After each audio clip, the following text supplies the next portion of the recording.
Good morning, tribe. Sally here. Hope you're having an amazing and fascinating day. I know I am. You can see Henry's behind me there.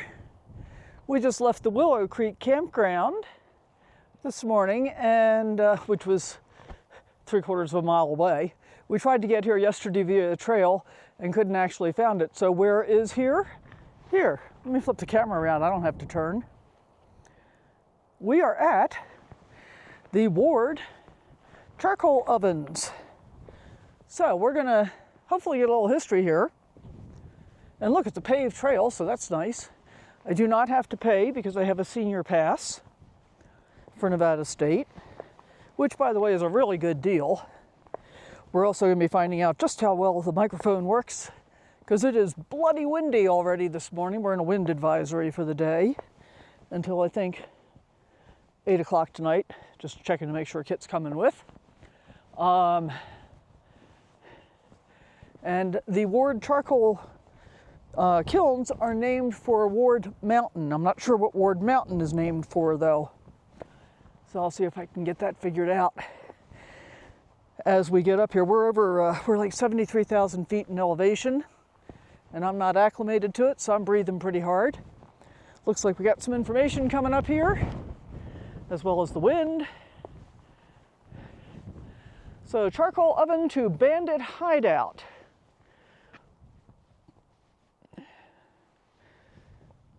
Charcoal, and lots of it, is needed for smelting ore.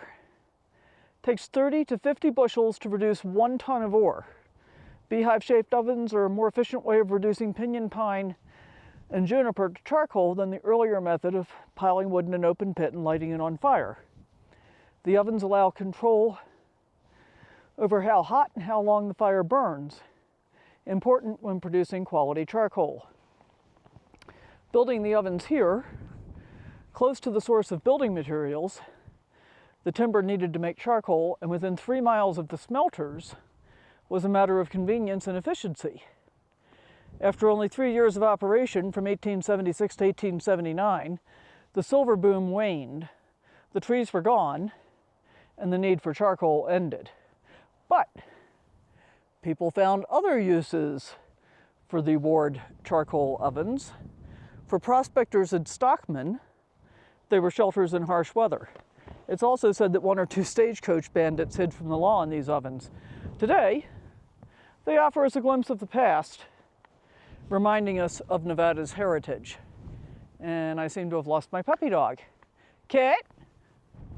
Kit! What you doing? There he is, sniffing. That's what he's doing. So why charcoal? Well, charcoal burns slower and hotter than raw wood, and it's a characteristic that's necessary for smelting ore. The charcoal was used in the smelters at nearby Ward. Timber was quickly stripped for miles around the ovens. Filling one oven, these things are big, guys, required trees from 6 acres of land. So 1 oven equals 6 acres of trees. 6 ovens equal 36 acres of trees. Each oven held 35 cords of wood which burned for 12 days, producing 50 bushels per cord. 50 bushels per cord times 35 cords equals 1,750 bushels per oven times 6 ovens is 10,500 bushels in 12 days. Trees have not returned in all areas, but here in the park, some second growth timber is emerging. And so here's a diagram of the ovens, 30 feet high, 27 feet wide at the base, and they get loaded from the top. Interesting. These are much better preserved than the charcoal kilns that I have seen in the Eastern Sierras. And look, we can even go inside. Wow, this is huge. And there's an echo. Echo, echo, echo, echo, echo.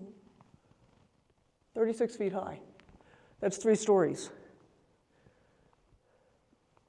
I mean, this could actually make a very cool house. Yeah. I have to duck just a little bit to get out of the doorway.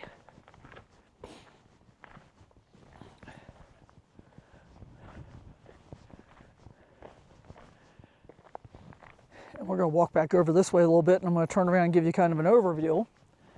I think this is Ward Mountain over here. Not positive about that. And if I've got enough signal, I'm going to see if there's like a ghost town of Ward that we could go take a look at. Oh, interesting. This looks like it's the... Is this maybe the trail from where the campground would have come? Maybe? I don't know. Hard to say. But look at this. Just look at it. And where's my puppy dog? Kit Kit! I think I need more to drink. And my nose is running because it's windy and cold. So I'm going to go out and do some exploring today. And then I think we're going to basically just hunker down for the next 4 days at the campground. I'm going to do some cooking and some cleaning and some video editing. I assume they all look the same inside, but let's make sure. And I guess these are vent holes. If you look straight across here, must be. Wow.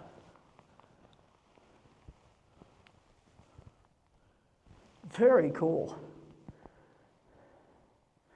That's the entry. Okay, Kit.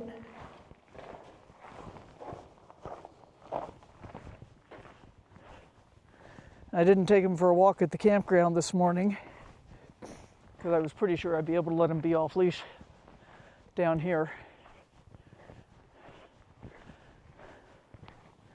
Very cool. So I've been to the charcoal kilns at the Eastern Sierras on the way up to Bishop from Tehachapi or Mojave, and there's 2 of them there, and they're half destroyed.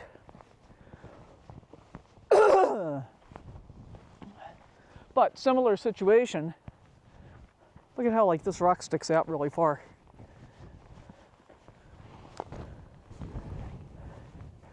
Not sure if you can see that or not. Similar situation in that they were used to make charcoal for the smelters. And they stripped a lot of, I think it was oak, out of the Eastern Sierras.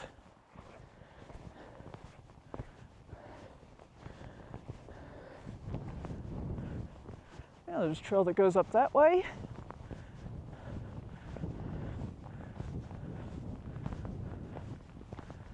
Here's the little creek again. This is the Willow Creek Trail.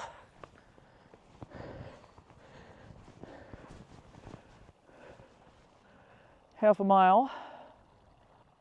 Oh, and comes out back down there again. All right, well, I guess we'll give that a go. Want to give that a go, Kit?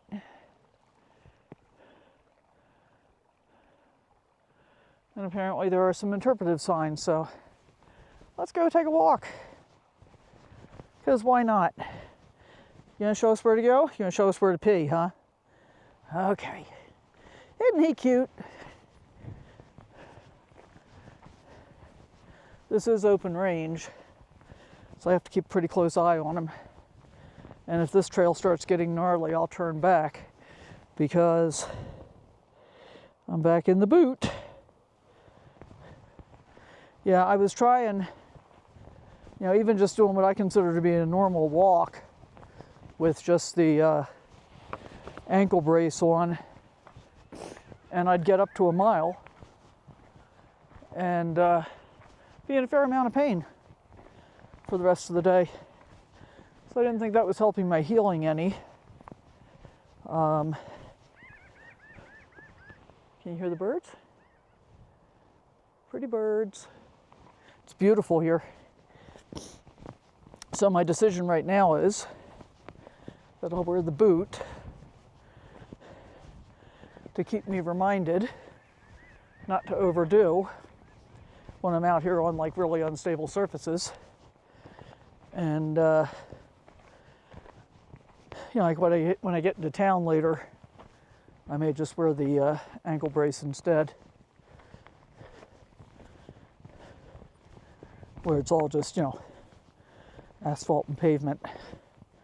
So I was kind of looking around on the map and stuff last night, and apparently there's a corn dog truck in Italy that I may have to go check out.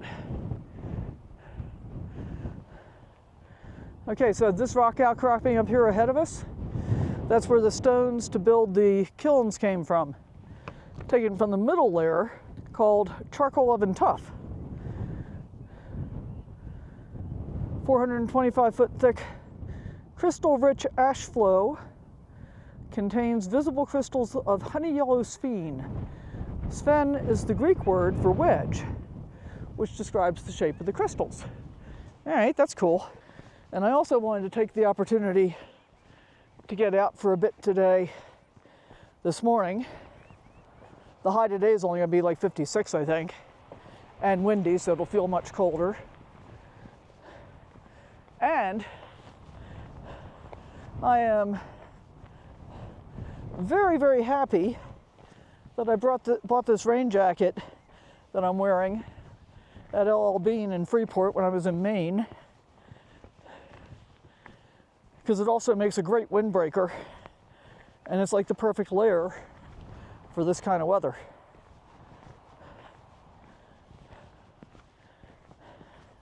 Where you going, Kit Kit? Gotta wait for me. Can't move as fast as I used to.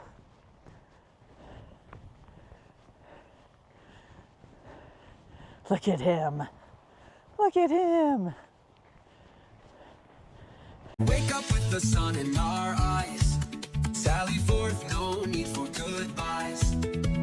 Journey calls, let's roll the dice. Every mile a new surprise. How about a view of the snow-capped mountain up there? That's pretty nice, huh? Kit doesn't often walk in front of me. He usually walks behind me. They put a bench over here to be able to sit on. But I'm moving slow. Tracks and scat. All right, so what have we got here? Hey, Kit, come on back here.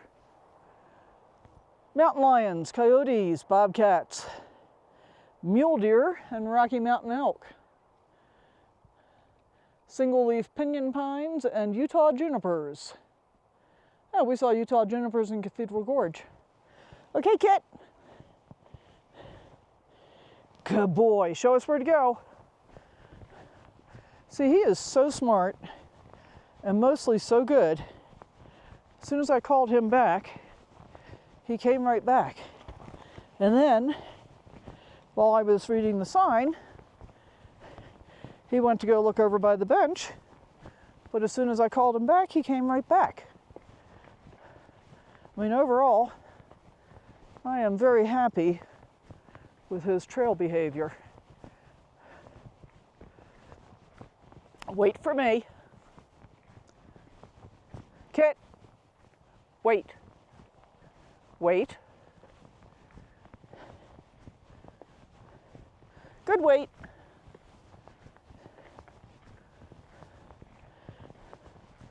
And he's become so comfortable as a trail dog and so comfortable with me now. See, he didn't used to do this, but now he will occasionally get out of my sight, as he was doing at the charcoal kilns, which is why I had to keep calling him back. Oh, interesting. Am I going to have to turn around and come back up here? Because basically, I'll show you when we get down to the bottom of this tough little bit, which I'll need to do slowly.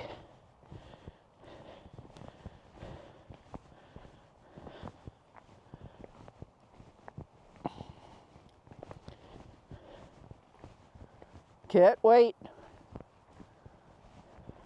And you can't see him, but as soon as I said that, he stopped. And now he's moving again.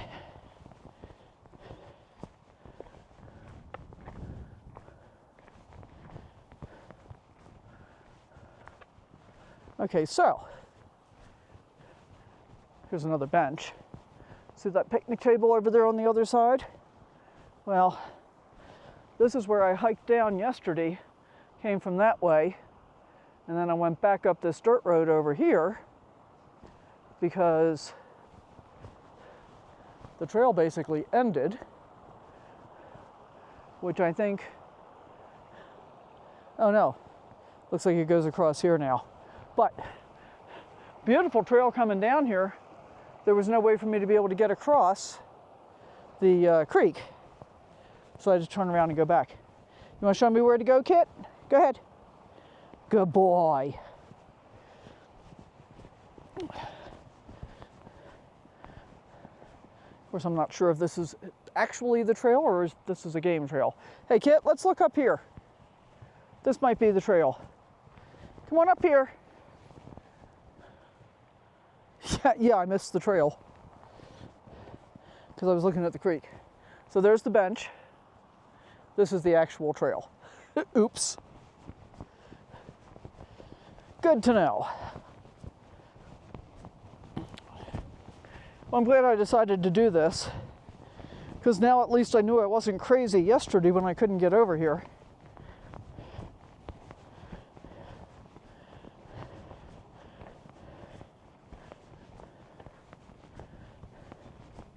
It's a beautiful area. Pinyon juniper woodland along with the Willow Creek Riparian area provide an essential habitat for a wide diversity of birds. Mountain bluebird, we've already seen them. Haven't seen any sage grouse. I've seen a cedar waxwing over in the campground. Haven't seen a kingfisher or a kestrel yet, but pretty nice. And I love the mountain bluebirds. You coming? Where's Kit? There you are. Okay. See, that's the problem when he walks behind me. I lose track of where he is. Careful.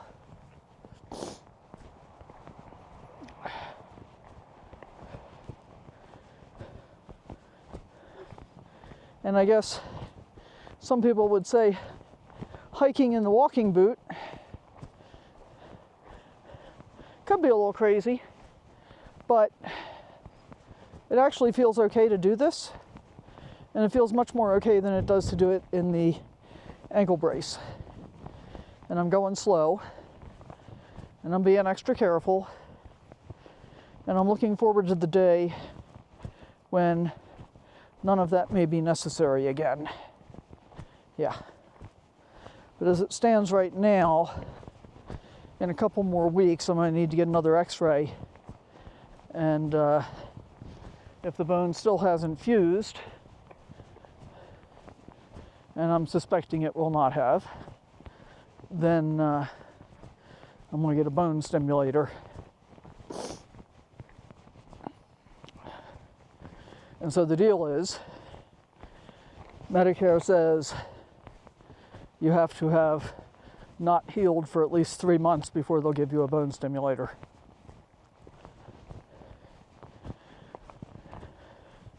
Which seems a little crazy to me, quite frankly. Okay, I got in front of my dog again, so let's see where he is. There he is. There he is. Look at the giant anthill. There goes Kit. Can you show us where to go?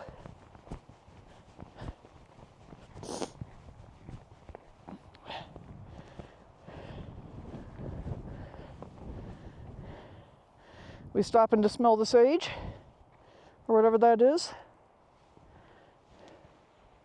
We're waiting for Kit now. He has to conduct a thorough investigation.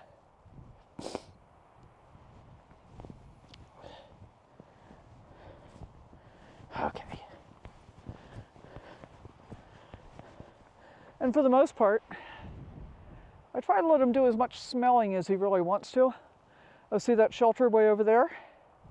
We drove down that little turnaround this morning on our way here, because I thought it might be possibly a dispersed camping area, but it's not. It's day use parking only.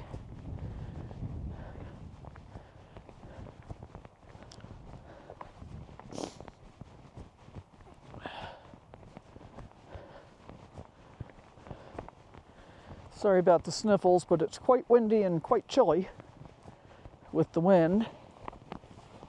And it's not really obvious because these bushes and evergreens really don't move much in the wind.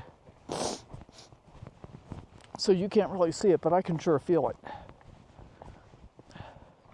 Oh, it looks like we got a little observation platform down here.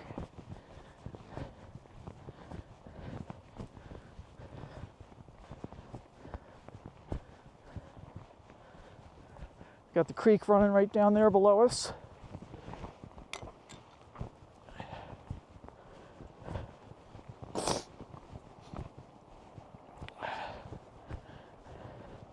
All right, see now this, I'm doing real slow because it's a little bit steep. Fortunately, this is not a loose, like gravel trail or anything. So it feels quite safe. Oh, that's a bridge. Not an observation platform. Oh, so I guess if I kept going, I might have gotten here eventually. This must be the place I was supposed to cross. All right. Well, now it makes more sense. Where are you going, Kit? You going to cross the bridge? This is Willow Creek. And during the building and operation of the charcoal ovens, provided drinking water and a source of food, and its waters were also used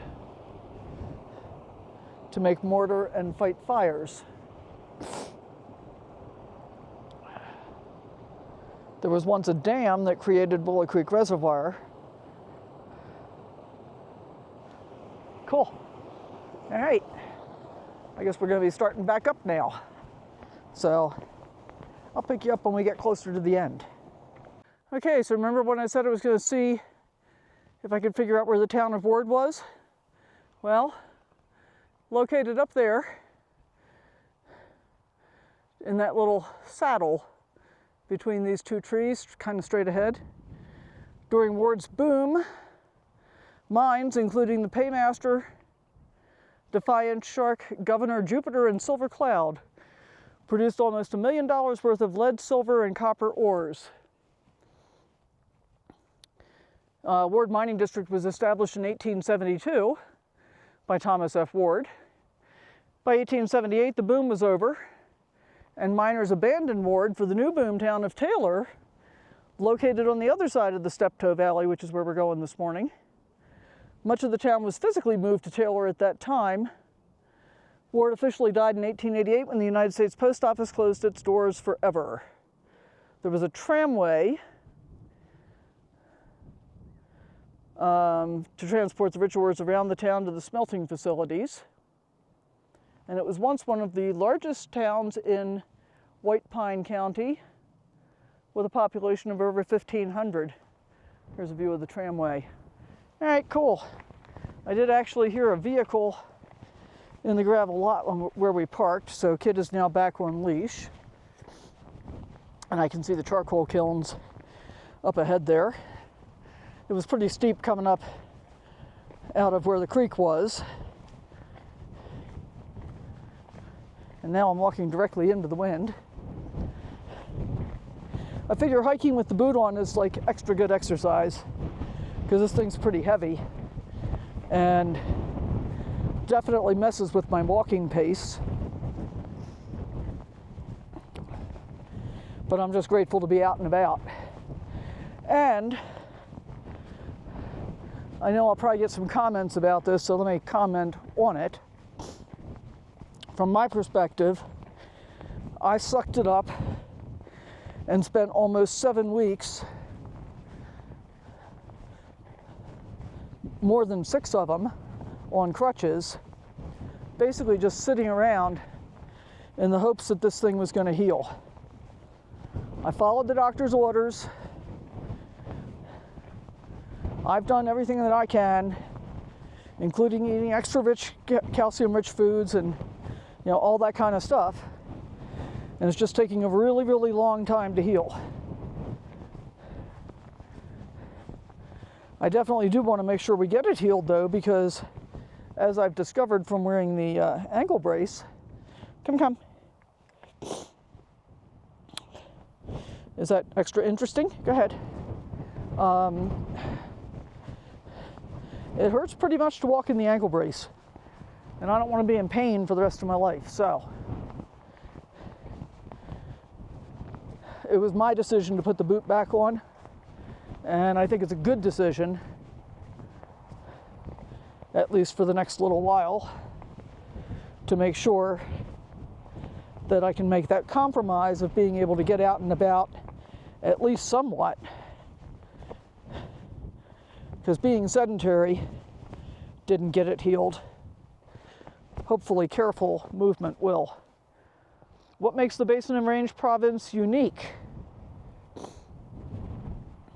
While most mountain ranges are created by the collision of tectonic plates, here geological forces are stretching the Earth's crust, creating alternating north-south trending mountain ranges and sediment-filled valleys. There are over 100 named ranges, making Nevada the most mountainous state in the country. Interesting. Mount Wheeler is the second highest peak in the state at 13,063 feet. We saw that from the roadway coming in. The highest, Boundary Peak on the west side, is 13,140 feet. The largest gold nugget in the state was found in Osceola, weighing 23 pounds. It was valued at a whopping $6,000 in 1877. And in the surprisingly quiet and peaceful town of Taylor, with a population of just 1,500, the town supported a number of restaurants, general stores, and even a brewery. It's called the Great Basin. It's made up of 5 distinct regions. You're in the Great Basin, the largest of the 5, characterized by internal drainage, meaning its surface water does not drain to the ocean, but rather into interior basins. The unique geological forces that created the Basin and Range yielded the minerals that gave way to the boom years of the 1800s. Today, Ward, Taylor, and Osceola, once booming mine towns, are now ghost towns that dot the landscape. If you plan to visit, leave only footprints, take only pictures. Within an hour is Great Basin National Park, where you can climb the second highest peak in Nevada and take an underground tour of Lehman Caves. So here's kind of an overview of what this area looks like. Very cool. Okay, so I went to Great Basin National Park a couple of years ago. Couldn't find a place to camp. And even if I'd been willing to go back in the evening for the dark sky show, because I did find a place to camp about 15 minutes outside of town, outside of the park, I mean. But before I left the park, I looked at the meeting spot for the night sky, dark sky show. And, all right, which way do we go here? I guess this way. And the reality was that there was no place for me to park there because of the way they had the parking lot arranged. And that was when I was 3 feet shorter than I am now. It was in my previous rig. So, I wasn't really thrilled with Great Basin National Park, even though I wanted to be. On the other hand, I am thoroughly enjoying my exploration of this area and visiting the Nevada state parks. And I guess part of the lesson there is, don't give up on something just because it didn't work out the first time. And I'm not really blaming Great Basin National Park. I mean, I went in with no reservations, so it wasn't a big shock to me that I couldn't find a place to camp there. What was interesting, though, was that there were actually 2 different handicap spots, and I could have taken either one of them. They were both so unlevel that I couldn't get level. And I'm thinking, this is what they call the handicap spots, huh? Kind of weird. Now, when I was back there in the junipers, I looked over here and I saw somebody looking in a kiln, but I think they're already gone. Kit, he just wrapped around me the wrong way, so I get to spin around in a circle. Hey, hey, hey, stop. Stop. And then I drop the leash. So I like that this is certainly wheelchair accessible, at least up to the charcoal ovens. That's pretty cool. Yeah, don't think you want to take a wheelchair on the trail we just walked, but I'm glad we did it. Hopefully you're glad we did it. As always, thanks for coming along on the adventures. Hope you enjoyed it. Stay tuned and check out my channel, members, and we'll see you next time.